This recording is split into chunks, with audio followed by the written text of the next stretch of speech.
Beer. Hi, my name's Gavin Height with Up West Sports. Today I'm actually introducing a new segment called IPAs and ERAs, where I'll be introducing a delicious beverage Someone might as well get me a beer. and also talking through some college players that you should be paying attention to into this upcoming season. The 2025 season's right around the corner. The draft had the Mariners selected at the number 3 spot, so we're really excited. I wanted to be able to kind of talk through some people that beyond number 3, who you should be paying attention to and who should be on the board to be a breakout player. Well, today we have Mac and Jacks. That's a good one. Understandably, it's not an IPA. It was just a pretty cool name that I wanted to roll with. But today we have Mac and Jacks that we're going to be rolling with and talking through some players. It's delicious. Let's dive in.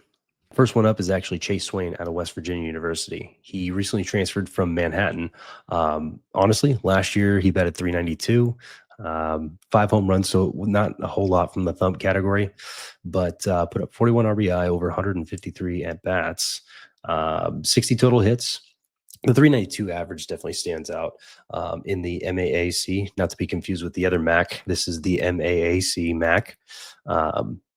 Yeah, this conference it's not tremendous, but every Friday night you're still going to get a guy that deals in this league.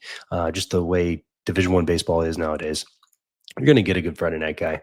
And so him batting .392, putting up 464 OBP, and finishing the slash line with 575 slugging percentage, totaling a 1.039 OPS. Not bad. Some other things to note about him: 15 stolen bases, only caught stealing once. So those are pretty good numbers. But yeah, overall, this kid's going to be a really good and interesting watch while he's at West Virginia. Playing get some, better competition at the Big 12 level. But overall, we're really excited to see Chase Swain, and honestly, I'm excited to be able to kind of put him in front of you. College baseball, in my opinion, just doesn't really get enough recognition. And so being able to kind of talk through it, especially in the Northwest, where we only have, a handful of baseball programs that really don't get talked about outside of the baseball community. So I wanted to put these to the forefront and being able to kind of talk through some of these players, hopefully kind of shed some light on some college baseball. So that's Chase Swain. All right, next up, we have Ethan Conrad out of Wake Forest University. This one's an interesting one. He was a transfer from Marist, also in the MAC MAAC. Last year, man, he batted .389, the whole slash line, .389, 467, 704 for a 1.171 OPS. He also had 17 bags and got caught stealing, just 5 times. So yeah, he looks like an athlete. He has put up some pretty good numbers. He's interesting. He's very intriguing. Heading over to Wake Forest University. But the .389 with 9 bombs. And then also he went to the Cape this past summer, batted .385 with 2 home runs. That's what's really making him stand out. And honestly, probably why Wake Forest took a big chance. Well, not big chance, but took a chance on him. Excited to see this kid. And Wake Forest, I think, got a good one with him. And I think Wake Forest is just going to help Ethan elevate his game and being able to, pay attention this upcoming draft for his name to be called. He could be a breakout player, and you might even see him in the first round. All right, so next up, we actually have Tanner Thach out of UNC Wilmington, which they are in the CAA, or the Colonial Athletic Association, which is actually a pretty strong conference. You'll see College of Charleston in that conference, and a couple others that are actually pretty good. But he slashed .324, 406, 700, OPS of 1.106. Put up 27 bombs. That's something to note, especially, being at sea level. Wilmington's right on the coast. Even, us Mariners fans understand, playing on the coast and having that marine layer just right there for you.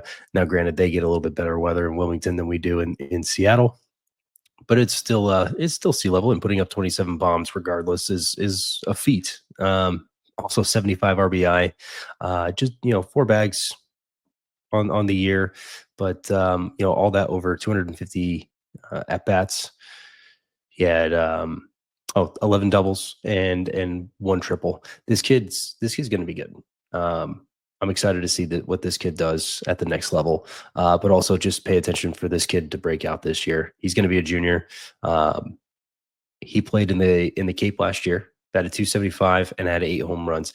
So the thump's there, no doubt about it. The thump is there, and I think he's going to be able to put the ball over the fence to the next level as well. So I'm excited to see what he does moving forward.